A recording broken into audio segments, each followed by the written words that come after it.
It's episode 2 of the Villarreal Perfect Director of Football Challenge. Now, like I mentioned in the last episode, in case you haven't seen it yet, make sure you go check it out. That's ridiculous if you haven't. We are struggling to do the same format as what we have done in previous seasons. As you can see here, no signings in or out, and we're at the 15th of July. There's only about a month away from when we actually start the season. So I genuinely think in the most recent winter update, things have changed. Because if you take a look at my staff responsibilities on transfers and contracts, he is in charge of everything to do with transfers and contracts. I'm actually worried because he's not even renewing contracts. So I don't know whether the winter update has come up with a load of bugs, because I seem to be finding loads. Goalkeepers are making loads of mistakes. We've seen that in previous videos, for instance. I just don't know what's going on. The technical director's doing fine. Like, our staff is amazing. Let's take a look at our staff, because I've actually helped him out with a couple of staff members as well, getting rid of some and bringing a couple in.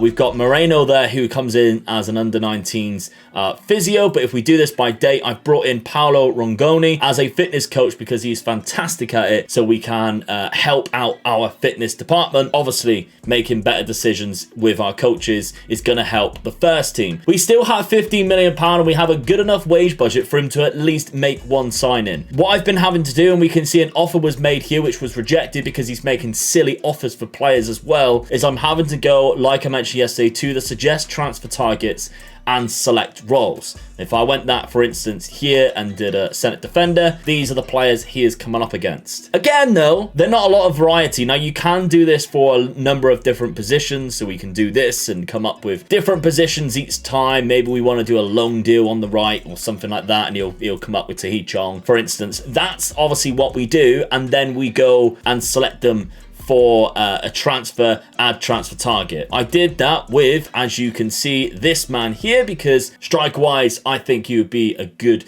acquisition to pick up. And he made a silly offer of £5 million, which was obviously going to get rejected, and then just come back and said failed. Didn't even go above, even though I set the highest maximum payment to be above this, what they are considering would be accepted. He doesn't do it. So I'm really questioning how this series is going to play out and whether I really have to assist him in this. I think that might be the case. Yes, he is the perfect director of football, but he might just come to me with the players and I'm going to have to make the sign-ins. We'll have to find out. Gerard Moreno, I have transfer listed him and I've set into the unwanted list to be sold for £25 million, and nobody's coming in because he's not offering him out. Why is my job becoming ever more increasingly hard? We'll move a little bit further forward and see how this plays out. Okay, we're at the 2nd of September, and I've had to do a lot of stuff myself in regards to transfers, which I did not intend to do for this series, but else nothing would have happened. Gerard Moreno has finally left. 30 years of age. We've sent him to Manchester United for £20 million.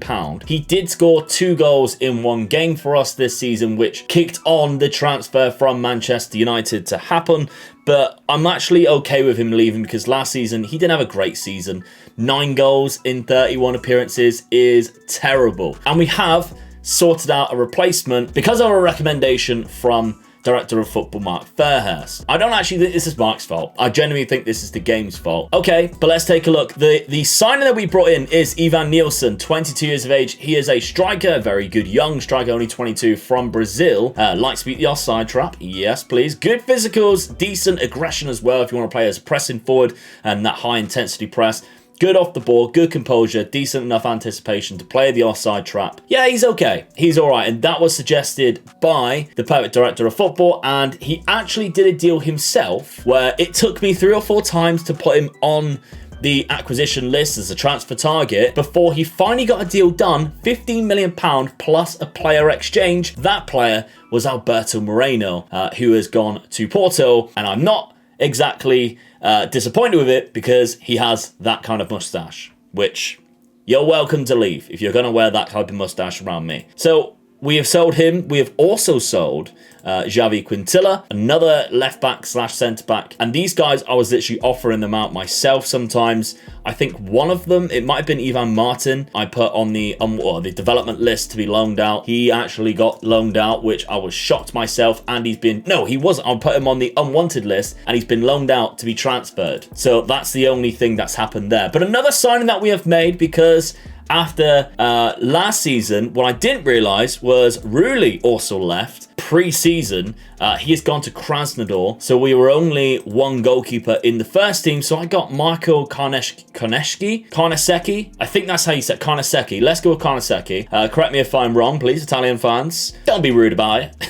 I'm terrible with names, we all know that. Hey, that's just people's attributes, right? One of my attributes is name pronunciation. Sometimes even the English names I struggle with. So Carnesecchi, 22 years of age, one of the best goalkeepers, young goalkeepers on the game. We picked him up from Atalanta, who was on loan for the last couple of seasons for £14 million. I think he's really good. And although at the minute Asenjo is better than him, I want to play him as my first goalkeeper because long term we will benefit from that. And he has come in as a star player, so we kind of need to. Before we take a look at the results so far and the tactic we are playing for this season number 2, today's video is sponsored by my friends at SPITCH. Yes, SPITCH is the fantasy football app brand new to the market, which you can play in the UK and Ireland only, unfortunately. However, you do have to be 18 or over, and you do have to take a little snap of your identification to verify your account. But once you do, that's where the fun begins, because SPITCH is a week-by-week fantasy football app, which means you can just play the 1 week if you wish, or you can take part throughout the season like we have been doing now.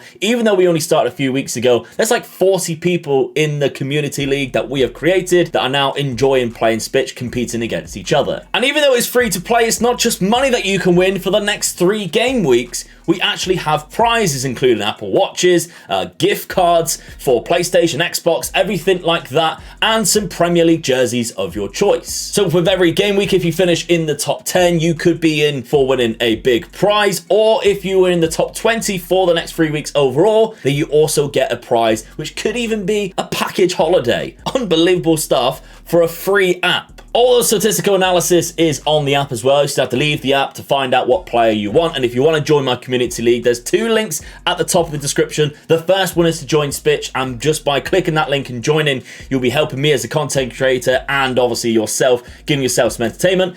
And the link underneath is to join my community league, where every single time there is a Premier League game week, which is where you can win the prizes, by the way, that is what we'll be playing on a week-by-week basis. So maybe you want to take part and challenge yourself against me, because I'm pretty good at it, so is Dad, just by a week-by-week. Or maybe we can continue on throughout the season, try and beat me in the long run. I very much doubt you will, though. But thanks very much for SPITCH for sponsoring the video. Now, I feel like we're going to stick with the 4-3-3, mainly for the fact that it has played out quite well for us last season. I think we were just unlucky. So Carnesecchi is going to play that main role in goal, but the rest of the pitch is free.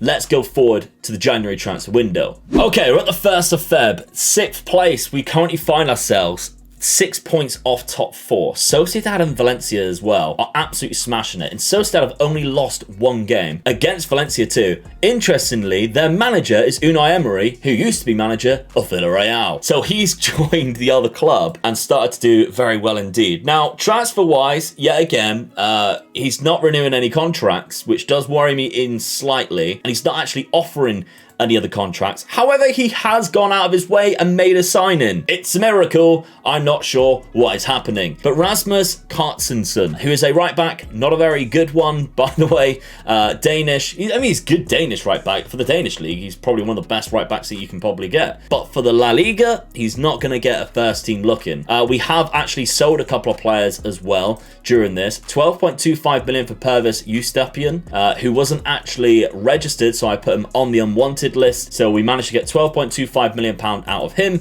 and Manny Trigueros has actually left on a loan with a deal to be transferred. He also was on the unwanted list because he was kicking off massively pre-season, and I said, fine, leave, and then forgot about it. So he's been on the unwanted list that whole time. That leaves us with £13 million, 75k in the wage budget, but he did absolutely nothing, and we have finished the transfer window with no other sign-ins. Competition-wise, we topped our Europa League group. We won every single game bar 1, where we drew against Braga. We just don't know who we're going to play against next. Fantastic time that we've had there. The Copa del Rey, of course, we won it for the first time last season, season, we come up against Sevilla in the quarterfinal. That's going to be a tricky tie. They are 3 points above us in the league right now. The trouble is, in the league, we have lost 7 games in total, which obviously is troubling. And where we have lost 7 games, Sevilla have only lost 4 and drew 3 more than us, which is why they have 3 more points. Incredible maths. Our main problem, though, is goals. Danny Parejo is our top goal scorer, and he's a centre midfielder. Ivan Nielsen, who we have brought in to play up front, has only scored 10, and I'm starting to worry because we brought him in for a specific role. I'm now going to try and stick him in up front by himself, as well as Karnaseki in goal, and we're going to change the tactic again. Towards the end of the season, we're going to go for this Villarreal 4-3-3. We had the players to do it. The players like Yeremy Pino, Chukwueze, and even the Danjuma also can play up front in not a natural role, but a good enough role so that we can use these 3 roles here. Change around the roles in the centre midfield. We've got centre midfield on attack, ball winner, and a deep line playmaker. Let's go forward to the end of the season and pray that this works out better than the first half of the season has.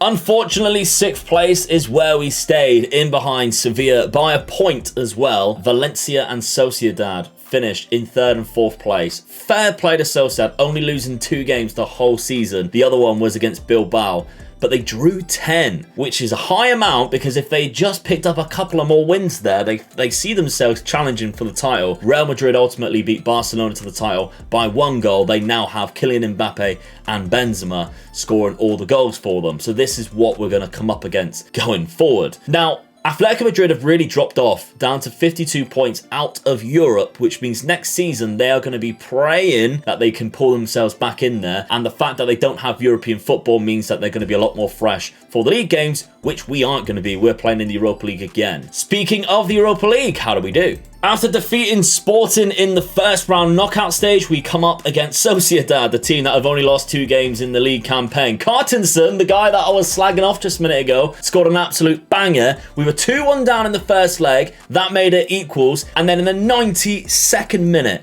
Sorloth goes and knocks us out. It's a tough one to take. It really, really is a tough one to take. The 92nd minute after Cartensen gives us a little bit of hope at home, and we were good for our win as well. 15 shots, 6 on target to their 5. They only had an XG of 1, obviously, after that last chance, right at the death. I'm so gutted with getting knocked out. And actually, interestingly enough, they actually went on and won it, because if you take a look at the final, they beat my German team, Eintracht Frankfurt, 1-0 at the Puskás Arena in Budapest. A fantastic win for Sociedad, 3rd in the league, and they've won the Europa League. The Cup as well, the Copa del Rey, we were knocked out in the semi-final by Barcelona, who lost to Real Madrid. In the finals, Real Madrid find themselves domestic double winners. It was a tricky one to take. If we take a look actually at the end of the season, we did quite well up until a point where we just started to stumble so much in the league. If you take a look here, Celta Vigo was a loss. We drew against Osasuna. Then we come up against some of the big teams.